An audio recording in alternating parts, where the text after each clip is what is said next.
Let's spike crime की कहानी। बॉलीवुड में एक दौर ऐसा भी था जब अंडरवर्ल्ड शेर की तरह बॉलीवुड को अपना शिकार समझ जकड़े रखता था। शाहरुख खान जैसे बड़े एक्टर को भी उन दिनों अंडरवर्ल्ड की ही सुननी पड़ती थी। And they'll say, okay, Shahrukh, you have to do this film, or ex-hero, you have to do this film, ex-heroine, you have to do this film. And I said, well, who's the producer? He said, okay, this is the guy we're sending you. Talk to him, sign the film. So if you're scared for life, then you sign it. Or if you're ready to take your chances, you say, no, I'm not. So have you ever had your life threatened? Oh yes, I've had it. देखिए, बॉलीवुड वो industry है जहां अंधा पैसा है। वो बात अलग है कि अगर फिल्म पिट गई तो प्रोड्यूसर भी लुट जाते हैं, लेकिन अगर हिट हुई तो माला माल। 1 का 5 अगर कहीं हो सकता है तो वो है बॉलीवुड। मतलब 100 करोड़ में फिल्म बनाओ और अगर हिट हुई तो 500 करोड़ तो कहीं नहीं गए। और जहां पैसा है वहां अंडरवर्ल्ड की नज़र तो रहती ही है। सिर्फ रंगदारी वसूलने के लिए ही नहीं, बल्कि ब्लैक का वाइट करने के लिए भी अंडरवर्ल्ड बॉलीवुड में अपना पैसा इन्वेस्ट करता था और अपने मर्जी से इन्वेस्ट किए हुए प्रोजेक्ट के लिए हीरो हीरोइन चुनते थे। उन्हें इस बात से कोई फर्क पड़ता नहीं था कि इसमें उस हीरो हीरोइन की मर्जी है या नहीं है। कई एक्टर एक्ट्रेस अंडरवर्ल्ड के खिलाफ भी रहे। Call me and say we'll kill you or we'll do that, then I'd say come to my country first enter my country, then it became a Fauji. तो कईयों के अंडरवर्ल्ड के साथ दोस्ताना रिश्ता भी था। भाभी कैसे? हाँ सब ठीक है, फर्स्ट क्लास। एक दिन भाभी से बात करवाना पड़ेगा, बच्चों से भी। हाँ बच्चों से भी करवा देना। अब इस बात में तो कोई दो राय है ही नहीं कि बॉलीवुड का अंडरवर्ल्ड से चोली दामन का साथ रहा है। ऐसे कई कहानी भी है, लेकिन आज मैं आपको कुछ ऐसे इंसिडेंट के बारे में बताऊंगा जहां अंडरवर्ल्ड के साथ सिर्फ बॉलीवुड की दोस्ती ही नहीं बल्कि खिलाफत भी दिखेगी। आप देखेंगे कि कैसे कुछ एक्टर और एक्ट्रेस ने सीधे सीधे अंडरवर्ल्ड को चैलेंज कर दिया। तो आइए बिना देरी किए सीधे उन घटनाओं पर आते हैं जहां अंडरवर्ल्ड ने फिल्मी सितारों को टारगेट किया।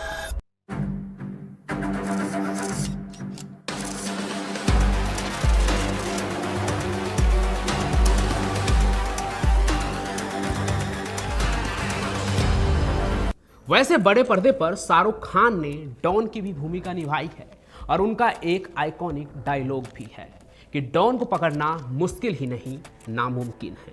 हालांकि ये फिल्मी बातें हैं, पर असल जिंदगी में शाहरुख खान की गिनती वैसे एक्टर्स में होती है जिन्होंने कभी डॉन के आगे घुटने नहीं टेके। 80-90 का दशक बॉलीवुड का वो दौर था जब डॉन और अंडरवर्ल्ड के खिलाफ कोई नहीं बोलता था। उस वक्त में भी शाहरुख खान सीधे सीधे डॉन के खिलाफ बोलते थे। उन्होंने अपने बायोग्राफी किंग ऑफ बॉलीवुड में भी बताया है कि डी कंपनी के अबू सालेम ने शाहरुख खान को मारने की धमकी दी थी कि अगर फिल्म नहीं करोगे तो तुम्हें ठोक देंगे। Says you actually have to do this film? Yeah, they would set up a system and they would say you do it. Now I may not have succumbed to it, but then they shoot you. So sometimes it's nicer to do a film. You mean somebody seriously calls you and says you have to be in one of my films, or I blow your head off? Yeah. Abu Salem के इस धमकी के बाद शाहरुख खान ने जो reply दिया उसे सुनेंगे तो आपके होश उड़ जाएंगे। जान की धमकी मिलने के बाद शाहरुख खान ने अबू सलेम से कहा, मैं तुम्हें नहीं बताता कि तुम किसे ठोको, इसलिए तुम भी मुझे मत बताओ कि मुझे कौन सी फिल्म करनी है। किसी डॉन को इस तरह से रिप्लाई देना सचमुच में दिलेरी वाला काम है। वैसे आपको क्या लगता है वो कमेंट में जरूर लिखें। कहानी में आगे हम दूसरे नंबर पर आते हैं राकेश रोशन शूटिंग इंसिडेंट पे। ये बॉलीवुड के वो एक्टर और प्रोड्यूसर हैं जिन्हें अंडरवर्ल्ड के लोगों ने पॉइंट ब्लैंक रेंज से शूट कर दिया था। दरअसल कहो ना प्यार है फिल्म के सक्सेस के बाद उनसे पैसों की डिमांड की जा रही थी और जब उन्होंने पैसे देने से इनकार कर दिया तो डॉन लोगों ने राकेश रोशन को गोली मार दी। हालांकि आपको जानकर हैरानी होगी कि ऋतिक रोशन इस वारदात को ब्लेसिंग समझते हैं। अब आप कुछ गलत समझे उससे पहले आपको ये बता दूं कि ऐसा उन्होंने इसलिए कहा क्योंकि गोली लगने के बाद इलाज के दौरान पता चला डॉक्टर को कि राकेश रोशन की आर्टरीज कई जगह से ब्लॉक है, जिससे उन्हें हार्ट अटैक का सामना करना पड़ सकता था। बाकी अब आते हैं ऋषि कपूर की कहानी पर, जो दाऊद के साथ चाय की चुस्की के लिए जाना जाता है। दुबई में उसके दरबार तक वो पहुंचे थे सिर्फ चाय की चुस्की लेने के लिए।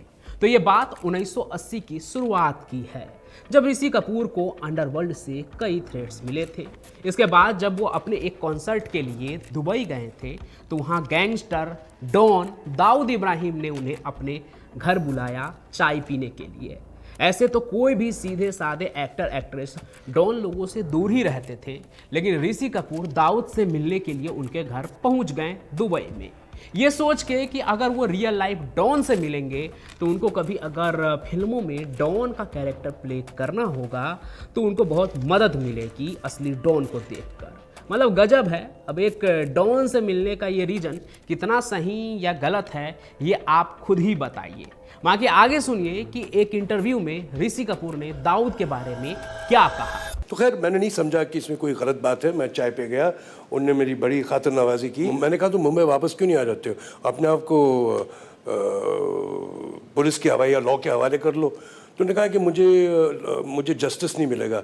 मैंने बहुत लोगों के ख़िलाफ़ हो चुका हूँ और मुझे एक तो पहले वो मुझे कत्ल करना चाहेंगे, नहीं तो मेरे जस्टिस नहीं मिलेगा, तो मैं नहीं आ पाऊँगा, मैं नहीं आऊँगा। तो अब बात करते हैं उस एक्ट्रेस के बारे में जिसका अंडरवर्ल्ड से सबसे ज़्यादा ठना था। उनका नाम है प्रीति जिंटा। आपने गौर किया होगा कि प्रीति जिंटा अचानक से बॉलीवुड से कहीं गायब हो गई।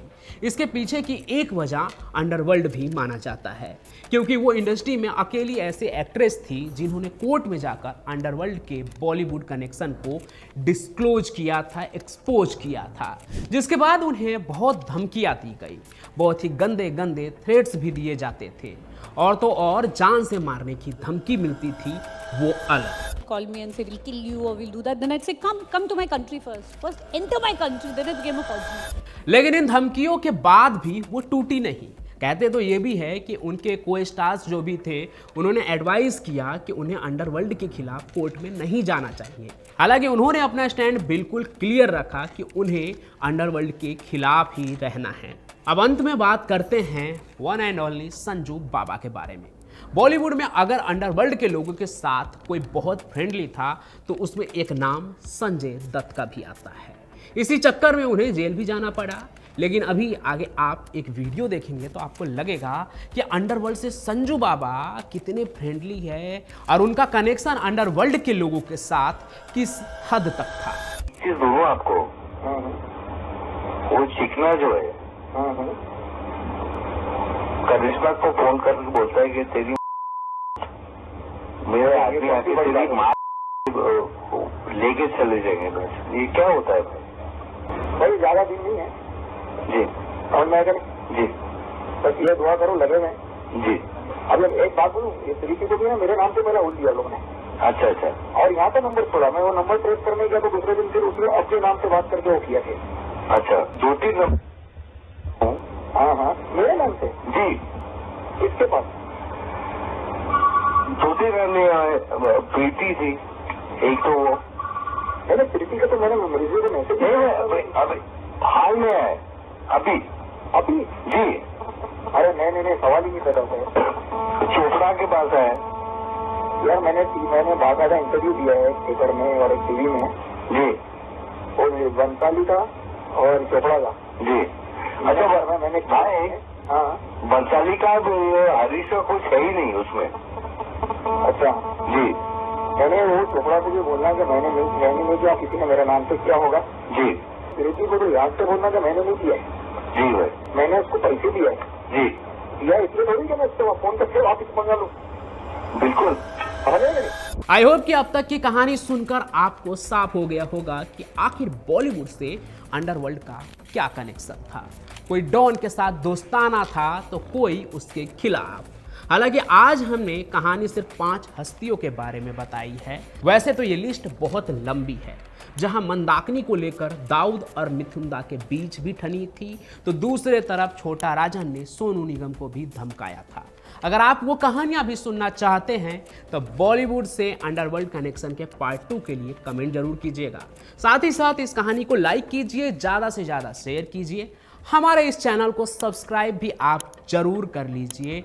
बाकी मैं तो आपको मिलता रहूँगा हर रात 8 बजे किसी न किसी नई कहानी के साथ, और 2 से 3 बजे के बीच मैं चैनल पर हर दूसरे दिन लाइव भी आता हूँ, तो वहाँ भी मेरे साथ ज़रूर मिलिएगा। बाकी मैं पंचम प्रकाश आज की कहानी में आपसे यहीं अलविदा लेता हूँ। धन्यवाद।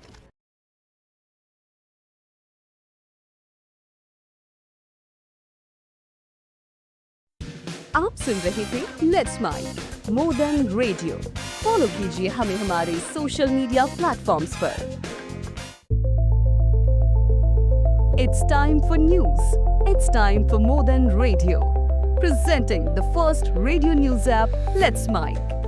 Let's Mic, a news-based app on your phone where you get to watch and listen news, talk shows, interviews, radio show podcasts.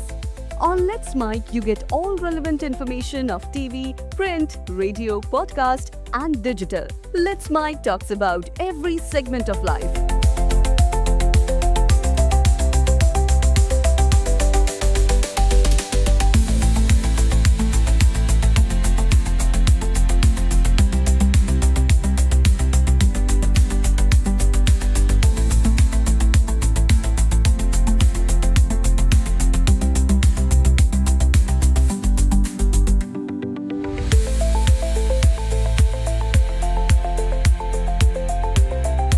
Let's Mic is not just a revolutionary idea. Download the app now from Play Store. Available both on Android and iOS mobile phones. Follow us on YouTube, Instagram, Twitter, LinkedIn, Facebook, Telegram, WhatsApp, Snapchat. Let's talk, let's connect, and let's Mic.